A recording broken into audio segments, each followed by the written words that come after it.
सत्व संशुद्धिर ज्ञान योगावस्थितम दानम दमस्य यज्ञस्य स्वाध्याय तपार्जवम। श्री कृष्णाय वयम नमः।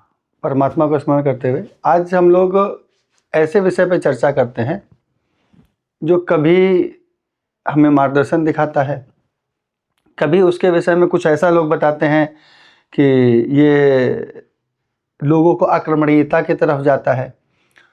कुछ लोग कहते हैं ये विज्ञान है, कुछ लोग कहते हैं अंधविश्वास है, कुछ ऐसा कहते हैं कि ये सिर्फ एक भ्रम फैलाने वाली विद्या है। तो हम पहले इस पर ही चर्चा करते हैं। आपने बिल्कुल सही समझा, हम बात कर रहे हैं ज्योतिष। ज्योतिष वेदानाम चक्षु। ज्योतिष को वेदों की आंख या नेत्र कहा गया है, ऐसा शास्त्र कहते हैं। कुछ लोग कहते हैं नहीं ये भ्रम है। तो आप पहले यही शुरू करते हैं, क्या ये भ्रम है या विज्ञान है। तो जो प्रमाण के साथ हम कह सकें वही विज्ञान है, बाकी सब काल्पनिक है। यही तो साइंस का नियम है। अब हम लोग श्री गणेश यहाँ से करते हैं कि ज्योतिष में हमें प्रत्यक्ष में क्या दिखाई देता है। सबसे पहले हमारे पास दो ऐसे ज्योतिष के ग्रह हैं जो हमने प्रत्यक्ष में खुली आंखों से दिखाई देती है। वो क्या है? सूर्य और चंद्र। सूर्य और चंद्र हमारे पास ऐसे दो ग्रह हैं जो हमें प्रत्यक्ष आंखों से दिखाई देती है। अब हम इन्हीं से श्री गणेश करते हैं कि भाई ज्योतिष है कि नहीं है। ये विज्ञान भी मानता है सूर्य चंद्रमा को, और जिसका प्रत्यक्ष प्रभाव पड़ता है। प्लैनेट्स हैं जिनकी पोजीशन मंगल बुध शुक्र जो और भी हैं, लेकिन प्रत्यक्ष हमें आंखों से दिखाई देता है कि भाई सुबह सूर्योदय होता है, हमारी दिनचर्या चालू होती है, हमें ताप मिलता है, प्रकाश मिलता है। रात्रि में धीरे धीरे चंद्रमा होता है जिस उदित होता है, जो हमारी दिनचर्या को अलग व्यवस्थित करता है। ये बात विज्ञान भी मानता है, सामान्य ज्ञान भी हम जानते हैं, और ज्योतिष भी मानता है। हम एक कॉमन विषय लेते हैं। इन सूर्य और चंद्रमा के द्वारा जब हमारा दिन व्यवस्थित होता है और हम इसके रूटीन से चलते हैं तो अधिक से अधिक काम और अधिक से अधिक ऊर्जा होती है। अब हम क्या बाकी नवग्रहों के बारे में जान सकते हैं? तो पहले हम जानते हैं कि नवग्रह बने ही कैसे। ज्योतिष और खगोल में संबंध क्या है? सिद्धांत है बिग बैंग थ्योरी। उस बिग बैंग थ्योरी कैसी है? एक बड़ा सा एक गोला था जो तब था, अभी हम उसको सूर्य का नाम नहीं दे रहे हैं। एक तारा, ये तारा था एक। इस तारे के पास से एक अन्य तारा गुजरा, यहां से होता हुआ ये गुजरा। जैसे ही ये गुजरा तो जो इसकी लिक्विड फॉर्म थी उसने इसकी और इसकी ग्रेविटी के कारण, कुछ ग्रेविटी इसकी ज्यादा रही होगी, इस ग्रेविटी के कारण इसके कुछ टुकड़े टूट टूट करके अलग हो गए। अब अलग हो गए जैसे एक प्रभावशाली व्यक्ति है, उसके आसपास बहुत सारी चीजें हैं कि भाई प्रभावशाली व्यक्ति और बहुत सारे उसके छोटे छोटे कर्मचारी अन्य लोग रहते थे। दूसरा प्रभावशाली व्यक्ति आया और उसमें कुछ प्रभावित हुए चले गए। या हम साइंस की भाषा में बोले तो इसकी अपनी ग्रेविटी थी। इसके बगल से एक दूसरे बड़ा पिंड गुजरा, एक तारा गुजरा, और उसने इसकी ग्रेविटी को प्रभावित किया, कुछ पिंड अलग हो गए। तो जो पिंड ये तो गुजर के चले गए, तो जब ये यहां से होते हुए दूसरी जगह ये पिंड गए तो कुछ छोटे छोटे ये टुकड़े अपने साथ ले गए। ये कौन थे? अब इस पे हम लोग चर्चा करेंगे। ये हमारे सूर्य थे। सूर्य, ये हमारे सूर्य थे जिसमें से पिंड अलग हुए।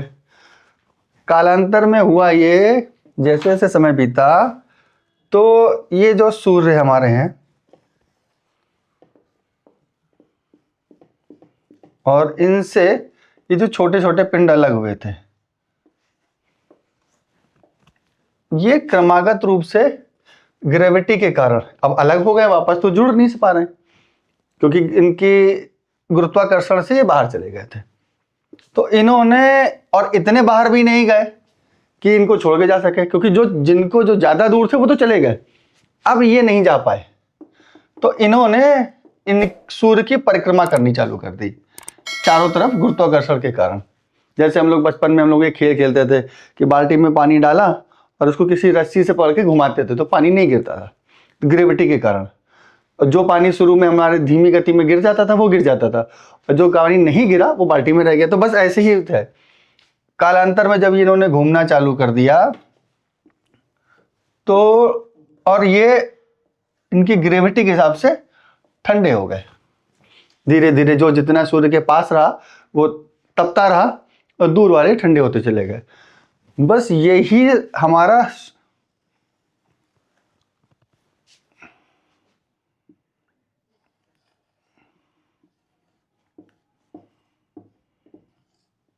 सौर मंडल है। अभी ज्योतिष की हम बात नहीं कर रहे हैं, हम खगोल की बात कर रहे हैं। ये हो गया हमारे पास खगोल, सूर्य हैं, फिर हमारे पास शुक्र हैं, फिर कैसे इनका नाम पड़ा हमारे और पाश्चात्य संस्कृति में या हम खगोल में बात करें तो उनके अपने नाम पड़े, सूर्य, शुक्र, बुध। फिर कुछ ऐसी स्थिति आई यहाँ पे हमारी पृथ्वी आई, अर्थ यानी पृथ्वी। इनके भी कुछ अपने छोटे छोटे टुकड़े टूट करके गिरे जो इनकी परिक्रमा करने लगे। ये सबके साथ हुआ, यहाँ पे कुछ कम है और आगे ज़्यादा टुकड़े ज़्यादा हो गए। जैसे इनके प्लैनेट है तो इनके पास टुकड़े ज़्यादा हैं। ये उपग्रह हैं, जैसे सूर्य में चूंकि हम अभी पृथ्वी पर रहते हैं तो हम इनकी ही बात करते हैं। इनके जो टुकड़े टूटे वो इनके उपग्रह कहलाए। यहाँ पे जैसे हमारे पास चंद्रमा है, अन्य के पास ज़्यादा है, बृहस्पति के पास 18 है, आगे शनि के पास कुछ अन्य संख्याएं हैं। इसी क्रम में ये हमारा हो गया सोलर सिस्टम। ये जब हम सूर्य को केंद्र मान करके सब चीजों को देखते हैं तो हमें को एक ऐसी दृष्टि प्राप्त होती है। अब आते हैं हम ज्योतिष में। हम है आत्म केंद्री, जियोसेंट्रिक, अपने को केंद्र, यानी हमारा स्थान है यहाँ पर। यहाँ पे हम ह्यूमन और भी निवास करते हैं, लेकिन हमारे बुद्धिजीवी मनुष्य को माना जाता है। तो हम यहाँ पर रह करके बात करते हैं कि भाई हम पृथ्वी पे आकर के हम यहाँ पे देख करके अब दुनिया को देखना चाहते हैं।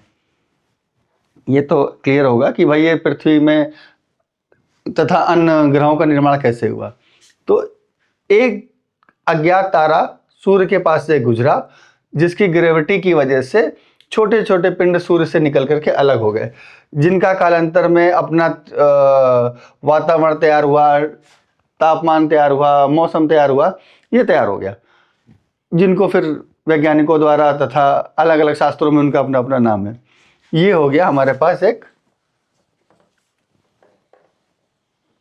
दृष्टिकोण जो कि हमें विज्ञान देता है। अब इसी वैज्ञानिक दृष्टि को जब हम लोग देखना चाहते हैं पृथ्वी से, अब हमारे पास आ गया हमारी ये अर्थ यानी कि पृथ्वी।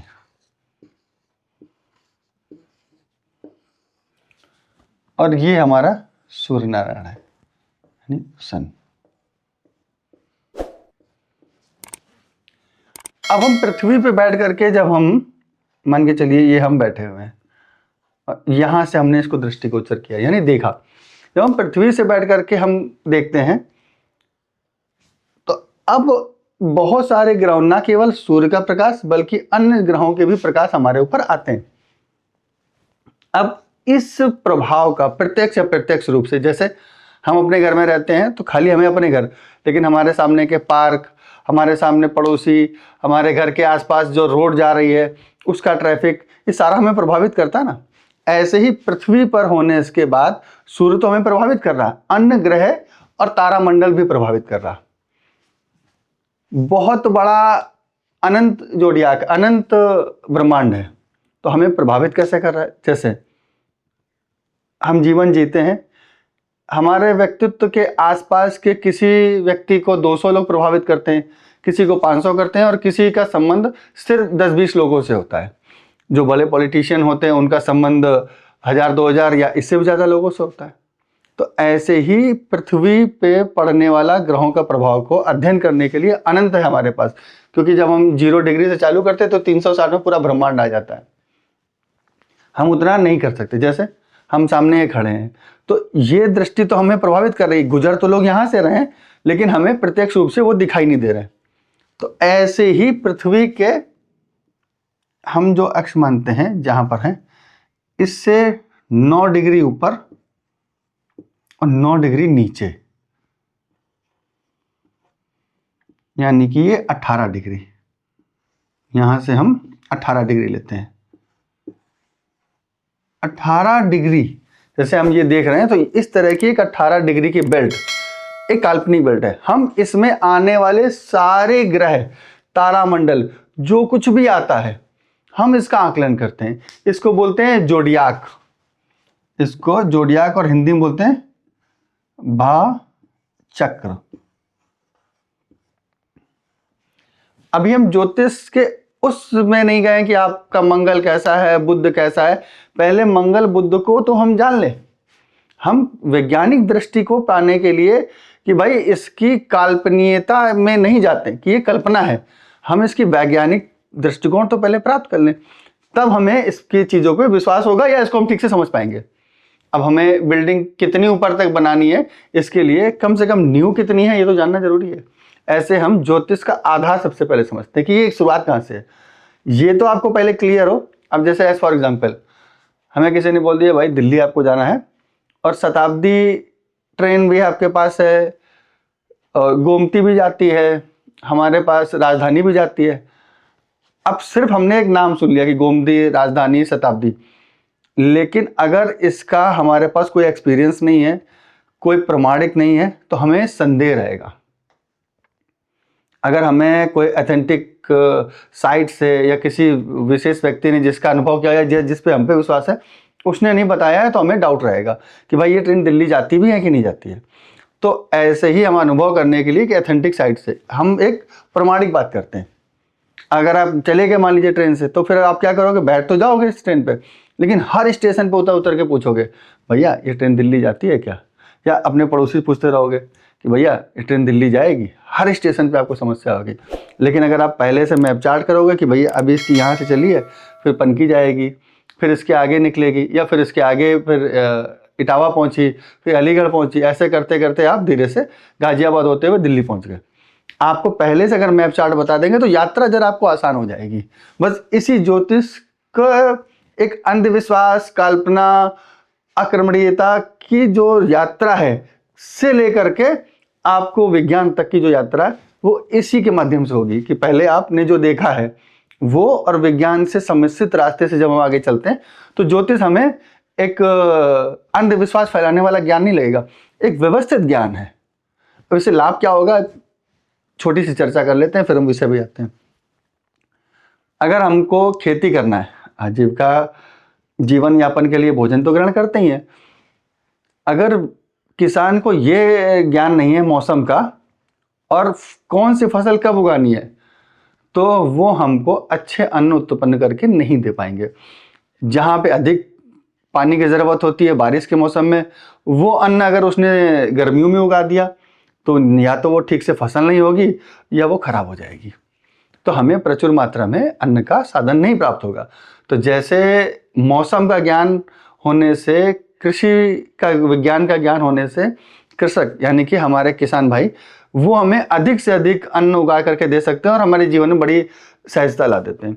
वैसे ही अगर आप ये एनर्जी के बारे में जानते हो तो अपना जीवन जीने में, अपना तथा अपने आसपास के लोगों के जीवन जीने में बड़ी मदद रूप होगी। तो वापस आते हैं अपने सब्जेक्ट के ऊपर। विज्ञान, ज्योतिष, अंधविश्वास। क्या ज्योतिष को अंधविश्वास की कैटेगरी में रखें या विज्ञान?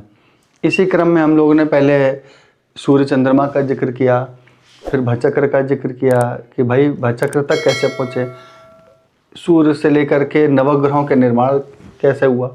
एक इसको समझते समझते समझते जब हम लोग ने एक अपने सौरमंडल तक को समझा। सौरमंडल तो विस्तृत है, जब हम पृथ्वी पे आकर के अब सौरमंडल को देखते हैं। अभी हमने कहाँ देखा, टॉप एलिवेशन, ब्रह्मांड में जा करके अपने सूर्य को, अब वापस पृथ्वी पे आकर के। जैसे हम जिस शहर में रहते हैं, हमने उस शहर के बारे में देखा। अब अपने घर से बाकी जगहों के डिस्टेंस देखते हैं। अब हम पहुंच गए पृथ्वी पर।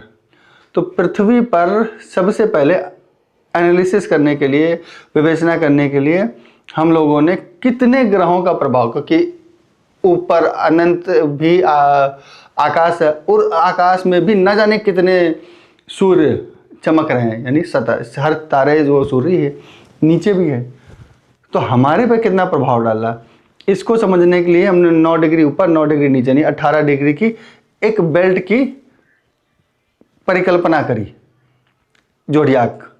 उस कल्पना के हिसाब से फिर हमने एक ग्रहों का पूरा एक सर्किल लिया, उसके अंदर आने वाले सारे के सारे नक्षत्र, ग्रह और जितने अन्य उपग्रह वगैरह हैं, हम उसका अध्ययन करेंगे। क्यों? क्योंकि बहुत कुछ इतनी दूर है कि उनका प्रभाव हम पर नहीं पड़ता। ऐसे मान के चलिए कि जो रिश्तेदार हमसे बहुत दूर के हैं, हम उनका नाम भी नहीं जानते हैं रिश्ते में, लेकिन हम उनका नाम भी नहीं जानते ठीक से, तो वो हमारे जीवन पर बहुत ज़्यादा प्रभाव नहीं डालते हैं। कुछ ग्रह ऐसे होते हैं जो रिश्तेदार हमारे थोड़ा दूर होते हैं, प्रत्यक्ष नहीं होते हैं, फिर भी प्रभाव डालते रहते हैं। तो हम लोग उन राहु केतु वाले की भी बात भी करेंगे जब उधर चलेंगे, क्योंकि इनका अस्तित्व भी खगोल में है। कैसे है फिर हम लोग इस पर चर्चा करेंगे। अभी इस भचक्र को ठीक से जब तक समझेंगे नहीं, फिर हम आगे नहीं बढ़ते हैं। तो भचक्र क्या है? वो 18 डिग्री की बेल्ट, इस पे आगे विस्तृत चर्चा करेंगे। लेकिन अभी विस्तार से क्या, सूर्य से इन ग्रह मंडल का निर्माण। अब इसको यहाँ पे रोकते हुए हम पौराणिक में जाते हैं। पुराण में कथा है कि ब्रह्मा जी से सृष्टि का निर्माण हुआ। ब्रह्मा जी का निर्माण कैसे हुआ? श्री हरि से हुआ। श्री हरि का निर्माण कहाँ से हुआ? उनका उद्गम। अभी हम उससे इसको पैरेलल करेंगे, लेकिन कैसे करेंगे? पहले भचक्र ठीक से समझते हैं। तो सारे ग्रहों का अस्तित्व, उनका टेम्परेचर, उनका धीरे धीरे जितना जितना जो सूर्य से दूर जाता चला गया, उसका तापमान उतना कम है। जैसे शनि बहुत दूर है तो शनि का तापमान बहुत ठंडा है, और शुक्र एकदम पास में है तो उसका तापमान अन्य ग्रहों की अपेक्षा बहुत ज़्यादा है। तो ये आज हमारे लिए भचक्र ऐसा हो गया। अब इनके गुण धर्म को देखते हुए हम इसको क्यों बार बार बता रहे हैं? जैसा जैसा हमको भचक्र में, यानी कि इस सौरमंडल में ग्रहों का तापमान दिखाई देगा, लगभग ऐसा ही तापमान का वर्णन हमारे शास्त्रों में है। हम कोरिलेट करने के लिए बता रहे हैं ताकि आप बाद में इसको समझ सकें। मैं इसीलिए इसको जोर देकर बता रहा हूँ। तो इसको ध्यान से समझिएगा कि जो क्रम भी सूर्य का हम लोग लिखेंगे सौरमंडल का, उनका क्रम, उनका तापमान, उनका वातावरण, उनका स्वभाव का वर्णन हमारे शास्त्रों में आता है।